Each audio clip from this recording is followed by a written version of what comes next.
Hello everyone.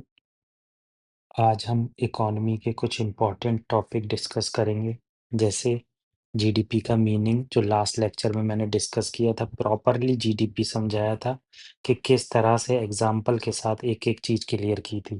ठीक है। Other important चीज देखेंगे कि नॉमिनल जीडीपी और रियल जीडीपी में क्या डिफरेंस होता है, और देखेंगे हम किस तरह से जीडीपी को कैलकुलेट किया जाता है, जैसे फैक्टर कॉस्ट, मार्केट प्राइस।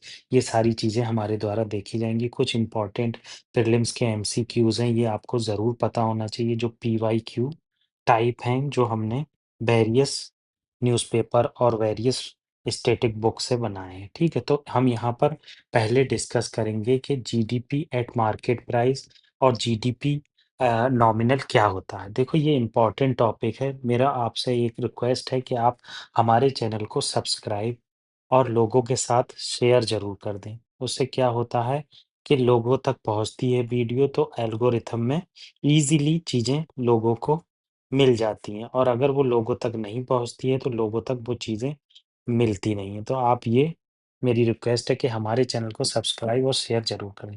देखो, मैंने पहले के लेक्चर में बताया था आपको जीडीपी का मीनिंग और जीडीपी क्या होती है। मैं थोड़ा-सा समराइज़ कर दे रहा हूँ। देखो, जीडीपी क्या होती है? Gross domestic product. क्या होता है? किसी भी कंट्री में, उसके एरिया में, पर्टिकुलर ईयर कह लो या पर्टिकुलर टाइम पीरियड में, जो गुड्स और सर्विसेज प्रोड्यूस होती हैं, उनकी इकोनॉमिक वैल्यू को हम क्या कहते हैं? जीडीपी कहते हैं। तो आपको ये बेसिक चीज़ याद रखना है कि जीडीपी किसे कहते हैं, ठीक है? ये चीज़ आपको पता ही होना चाहिए, ठीक है? अब मैंने ये पूरा एग्ज़ाम्पल के साथ बताया था। अगर किसी को कोई दिक्कत है, तो इस सीरीज़ की प्लेलिस्ट है इकोनॉमी की, हमारे इंस्पायर आईएएस चैनल पर, वहाँ पर आप देख सकते हैं, ठीक है? अगला पॉइंट क्या है? अकाउंटिंग ईयर क्या होता है? देखो, बेसिकली क्या होता है, जो ईयर लेते हैं हम 1 जनवरी से 31 दिसंबर तक लेते हैं, ठीक है? ये हम लेते हैं, ऐसे नॉर्मल ईयर होता है। मगर जब हम अकाउंटिंग या फाइनेंसियल कैलकुलेशन करते हैं, टैक्सेस कैलकुलेट करते हैं, तो हम किस तरह से लेते हैं कि 1 अप्रैल टू 31 मार्च, ठीक है? ये इस तरह से लिया जाता है, मतलब अप्रैल से ईयर स्टार्ट होता है और 31 मार्च तक चलता है। तो ये आपको पता होना चाहिए कि किस तरह से अकाउंटिंग ईयर लिया जाता है। यूपीएससी कभी-कभी बेसिक चीज़ या बेसिक स्टेटमेंट डाल देता है। ये पीसीएस में भी काम आता है। अब नॉमिनल जीडीपी की यहाँ बात की गई। नॉमिनल जीडीपी क्या होता है? नॉमिनल जीडीपी क्या होता है? जैसे मान लो कोई आदमी आईपैड या टैबलेट प्रोड्यूस करता है। चलो, टैबलेट छोड़ो, मोबाइल प्रोड्यूस करता है। अब उसने 2025 में 4 मोबाइल प्रोड्यूस किए। पर मोबाइल कितना रेट है? ₹100 2025 में। तो टोटल मोबाइल का रेट कितना हो गया? ₹400। तो ये आपकी जो है कांस्टेंट प्राइस नहीं है, इसमें जो है रियल टाइम प्राइस है आपका 2025 का, और क्वांटिटी भी रियल टाइम ही है। तो इस तरह की जीडीपी को हम नॉमिनल जीडीपी कहते हैं। अगर इसका प्राइस हम कांस्टेंट प्राइस रख दें, मतलब बेस ईयर प्राइस से रख दें, तो बेस ईयर प्राइस मतलब बेस ईयर कितना लेते हैं जीडीपी, रियल जीडीपी काउंट करने में? 2011-12। अब 2011-12 बेस ईयर रख दिया, तो आप देखेंगे 2011-12 जब बेस ईयर रखा है, तो इस टाइम पर हम मान लेते हैं पर मोबाइल का प्राइस ₹50 है। तो 4 मोबाइल का कितना हो गया? ₹200, ठीक है? तो इस तरह से क्या 200% की इन्फ्लेशन देखने को मिलेगी। मतलब इससे पता चलता है कि क्वांटिटी 4 ही प्रोड्यूस कर रहे हैं। पहले भी हम 2012 में भी क्वांटिटी 4 प्रोड्यूस कर रहे थे, ठीक है? और आज भी 4 कर रहे हैं, तो मतलब हमारी रियल जीडीपी, मतलब क्वांटिटी में कुछ चेंजेस नहीं हुए। जब क्वांटिटी में चेंजेस नहीं हो रहे हैं, तो इससे पता लग रहा है कि रियलिटी में जीडीपी पे कोई फ़र्क नहीं पड़ रहा है। जीडीपी जो है उतनी की उतनी ही बनी हुई है। तो इसलिए रियल जीडीपी और नॉमिनल जीडीपी का कॉन्सेप्ट है। आपको हमेशा ये क्वेश्चन क्यों ज़रूर लगाना चाहिए। अगर आप हर चीज़ में क्यों लगाएँगे, तो आपको ज़रूर आंसर मिलेगा, ऐसा क्यों है? तो रियल जीडीपी और नॉमिनल जीडीपी क्यों काउंट करते हैं? तो ये यहाँ पर एक वर्ड लिखा है, exclusion of inflation.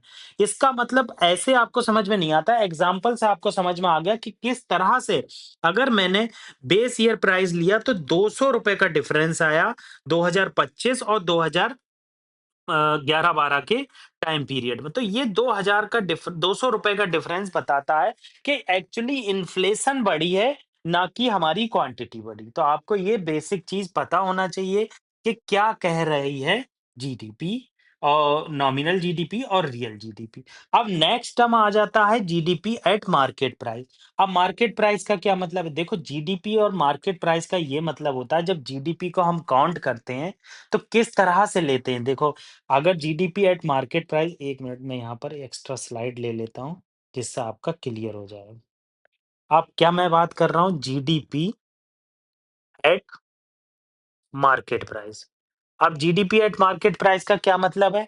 GDP at factor cost plus indirect taxes, ठीक है? Minus subsidy. अब आपके दिमाग में ये क्वेश्चन ज़रूर आना चाहिए कि इनडायरेक्ट टैक्सेस ऐड क्यों हुआ और सब्सिडी माइनस क्यों हुई? और जीडीपी एट फैक्टर कॉस्ट क्या है? देखो जीडीपी एट फैक्टर कॉस्ट कुछ नहीं है। आप जीडीपी एट फैक्टर कॉस्ट देखेंगे तो इसमें क्या है वेजेस इंक्लूड होते हैं। किस तरह से होते हैं? मैं आपको ये कन्फर्म करके बता देता हूँ, वेजेस किस तरह से इंक्लूड होते हैं जिससे आपका कॉन्सेप्चुअल क्लैरिटी एकदम क्लियर हो जाए कि जीडीपी एट फैक्टर कॉस्ट में किस तरह से आपको देखने को मिलेगा। क्या होता है फैक्टर कॉस्ट क्या होता है? जैसे लेबर के वेजेस हो गए, ठीक है? लैंड का रेंट हो गया, कैपिटल जो लगा रहा है उसका वो रेंट वो इंटरेस्ट हो गया और एंटरप्रेन्योर का प्रॉफिट हो गया।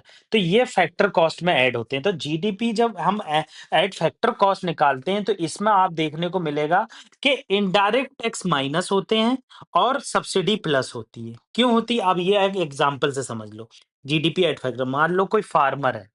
अब कोई फार्मर जो है वो कुछ प्रोड्यूस करता है। फार्मर ने क्या किया सेल किया ₹200 का कोई चीज़ सेल की, ठीक है?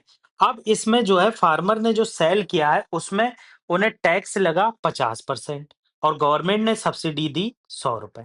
तो किस तरह से ऐड होगा? ₹200, ठीक है?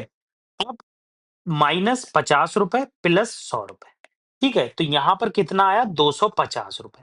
मतलब टोटल जीडीपी का जो फैक्टर कॉस्ट पे हमें जीडीपी मिली है, वो ₹250 मिली है। क्यों ₹250 मिली है? क्योंकि हमने इनडायरेक्ट टैक्स जो है इसमें से माइनस कर दिए। क्यों माइनस किए? क्योंकि इनडायरेक्ट टैक्स इसलिए माइनस किए जाते हैं, इससे रियल में फार्मर को कोई बेनिफिट नहीं होता। बेनिफिट फार्मर को होता है सब्सिडी। गवर्नमेंट सब्सिडी फार्मर को क्यों देती है?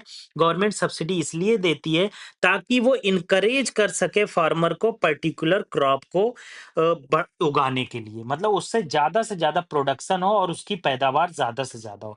तो क्यों का अगर कॉन्सेप्ट देखोगे तो जब हम जीडीपी एट फैक्टर कॉस्ट निकालते हैं तो इसमें सब्सिडी ऐड होती है। ऐड क्यों होती है?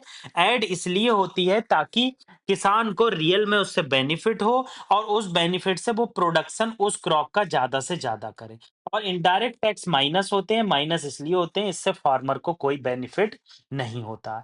अब जीडीपी एट मार्केट प्राइस निकालेंगे तो मार्केट में जो है फैक्टर कॉस्ट में से इनडायरेक्ट टैक्स प्लस हो जाएंगे। क्यों प्लस होंगे? क्योंकि मार्केट पे प्लस करने से इफेक्ट पड़ता है और सब्सिडी अगर देंगे तो मार्केट पे कोई इफेक्ट नहीं पड़ता है। ठीक है, ये बेसिक चीज थी। यहाँ पर GDP at market price, GDP at factor cost अगर नहीं समझ में आया तो इसको केवल इसके ऊपर एक लेक्चर बना देंगे दोनों के ऊपर। अब ग्रॉस वैल्यू एडेड क्या होती है? अगर आप ग्रॉस वैल्यू एडेड देखना चाहते हैं तो इसमें आपको देखने को मिलेगा, आपको मैं एक एग्जांपल से ये क्लियर कर देता हूँ ग्रॉस वैल्यू एडेड क्या होती है। आप यहाँ पर 1 मिनट मैं इसको पूरा ही इरेज़ कर देता हूँ। हाँ जी, अब मैं आपको बता देता हूँ क्या कहते हैं ग्रॉस वैल्यू एडेड क्या होती है? क्या होता है ग्रॉस वैल्यू एडेड में बच्चों को कन्फ्यूज़न बना रहता है क्योंकि जीडीपी और जीवीए कभी-कभी आपस में कन्फ्यूज़ करते हैं। अगर आप ग्रॉस वैल्यू एडेड देखोगे तो क एक कॉन्सेप्ट से समझ लो, अगर आप इसकी डेफिनिशन देखोगे तो ग्रॉस वैल्यू एडेड की डेफिनिशन क्या होती है? Value of output minus value of intermediate consumption. अब आपको ये डेफिनिशन से नहीं समझ में आया होगा। आप एग्ज़ाम्पल से समझ लो, मान लो एक टेक्सटाइल मिल है। अब टेक्सटाइल मिल ने रॉ कॉटन बाय किया, कितने का? ₹100 का, ठीक है? एक टेक्सटाइल मिल ने रॉ कॉटन बाय किया ₹100 का और उसको क्लॉथ बनाकर उसे ₹150 का बेच दिया, ठीक है? तो इसमें वैल्यू कितने की ऐड हुई? ₹50 क्योंकि इसमें लेबर लगी होगी, लाइट लगी होगी और उसका प्रॉफिट लगा होगा। तो आप देखोगे तो यहाँ पर वैल्यू ऑफ आउटपुट कितनी आई? ₹150 क्योंकि हमने ₹50 इसमें ऐड किया और value of intermediate good raw goods कितने थे? ₹100 के। तो ये ₹50 का जो प्रॉफिट हुआ या जो ₹50 आया, यही क्या है? ग्रॉस वैल्यू एडेड है। क्यों? ये वैल्यू ऐड हुई है। इसी तरह से अगर इसको करोड़ में कर दो, लाख करोड़ में कर दो या फिर इसको जीडीपी में कर दो तो इस तरह से ये निकलती है। अब आप अगर जीडीपी देखना चाहते हैं कि जीडीपी क्या होती है, तो जीडीपी क्या होती है? GVA equal to taxes plus taxes और माइनस सब्सिडी ऐसे निकालते हैं जीडीपी अगर जीवीए से निकालना है। थोड़ा ये कन्फ्यूज़न है, आपको ये बहुत ज़्यादा माइंड में कन्फ्यूज़न करता होगा, आई एक्सेप्ट दैट बट अगर आप इसे स्लोली सुनोगे, बार-बार लेक्चर को सुनोगे तो ज़रूर आपको ये हेल्प करेगा, ठीक है? अब जीडीपी हमें निकालना है जीवीए के थ्रू। अब मैंने आपको बताया जीवीए क्या होता है? वैल्यू एडिशन होता है और ये पर्टिकुलर सेक्टर के लिए कैलकुलेट की जाती है। मान लो टेक्सटाइल सेक्टर के लिए हमने अभी कैलकुलेट की थी। इसी तरह से पर्टिकुलर सेक्टर मान लो कोई बाइक का सेक्टर है या आयरन सेक्टर है इसके लिए। इसमें प्लस टैक्सेस इंक्लूड होते हैं डायरेक्ट और इनडायरेक्ट माइनस सब्सिडी कर दें तो हमारी जीडीपी आ जाएगी। तो इस तरह से भी जीडीपी कैलकुलेट होती है। तो यहाँ पर हमारा ग्रॉस वैल्यू एडेड का कॉन्सेप्ट क्लियर हो गया। आप कुछ क्वेश्चन देख लेते हैं ताकि जो कॉन्सेप्चुअल क्लैरिटी है वो एकदम निखर के आना चाहिए। देखो जीडीपी एट मार्केट प्राइस पूछा है कि क्या इंक्लूड होता है? बहुत अच्छे से बताया मैंने जीडीपी एट मार्केट प्राइस में जीडीपी एट मार्केट प्राइस में क्या इंक्लूड होता है? इनडायरेक्ट टैक्सेस इंक्लूड होते हैं। Fact GDP at factor cost में GDP at factor cost plus indirect taxes minus subsidy. तो इसमें इंक्लूड पूछा है तो ये गलत हो जाएगा। नेट फैक्टर इनकम अब्रॉड इससे इंक्लूड नहीं करता तो केवल एक आंसर होगा। GDP at market price, GDP at factor cost plus indirect taxes minus subsidy. अब इनडायरेक्ट टैक्सेस जो होते हैं वो इंक्लूड होते हैं, सब्सिडी सब्सट्रैक्ट होती है, इंक्लूड नहीं होती है, इसलिए ये गलत हो गया था। और नेट फैक्टर फ्रॉम अब्रॉड जो है ये जीएनपी से रिलेट करता है, जीडीपी से नहीं करता। लास्ट लेक्चर में जीएनपी कथित बेसिक से समझाया है। बिल्कुल आप लास्ट लेक्चर सुन लो, बिल्कुल 17 मिनट का लेक्चर है। आप 2 की स्पीड से सुनोगे, आपका क्लियर हो जाएगा। नेक्स्ट क्वेश्चन क्या है? कुछ स्टेटमेंट दिए हैं, आपको बताना है कि कौन-सा सही है। GDP at market prices is always higher than at GDP factor cost, बिल्कुल गलत। अब क्या है GDP at market prices? GDP at market prices equal to क्या होता है? GDP at factor cost plus indirect taxes minus subsidy. अब मान लो क्या हो जाए कि ये रॉन्ग क्यों हो गया? जीडीपी एट मार्केट प्राइसेस जब हाई होगी, जब इसमें इनडायरेक्ट टैक्सेस बहुत ज्यादा हो जाए तो ये हाई। अगर सब्सिडी ज्यादा हो गई तो नहीं होगी। तो ये कह रहा ऑलवेज, ऑलवेज वर्ड, इस तरह के वर्ड आपको एग्जाम में बहुत मिलेंगे। तो इस तरह के जब वर्ड आए तो बहुत ध्यान से पढ़ना है। तो ये गलत हो गया। ठीक ही ठीक है। अब in India GDP market prices has primary major since 2005, बिल्कुल सही। आप एक्सप्लेनेशन देख लो। आप एक्सप्लेनेशन देखोगे तो GDP at market prices is higher only if indirect taxes ज्यादा होंगे सब्सिडीज। मैंने यही तो बात बताई। अगर इनडायरेक्ट टैक्सेस यहाँ बढ़ा दो, मान लो जीडीपी एट फैक्टर कॉस्ट ₹100 है और इनडायरेक्ट टैक्स ₹100 है माइनस सब्सिडी ₹50 है तो कितना हो गया? 200, ₹150 हो गया। अब यही सब्सिडी ₹200 हो जाए तो क्या हो जाएगा? जीरो हो जाएगा। जीडीपी एट मार्केट प्राइस तो हमेशा ज्यादा नहीं होता है तो ये गलत हो गया। तो दूसरा करेक्ट क्यों है? 2015 में जीडीपी एट मार्केट प्राइस को अलाइन किया गया United nation system of national accounting से, इसलिए जो है दूसरा ऑप्शन बिल्कुल सही है।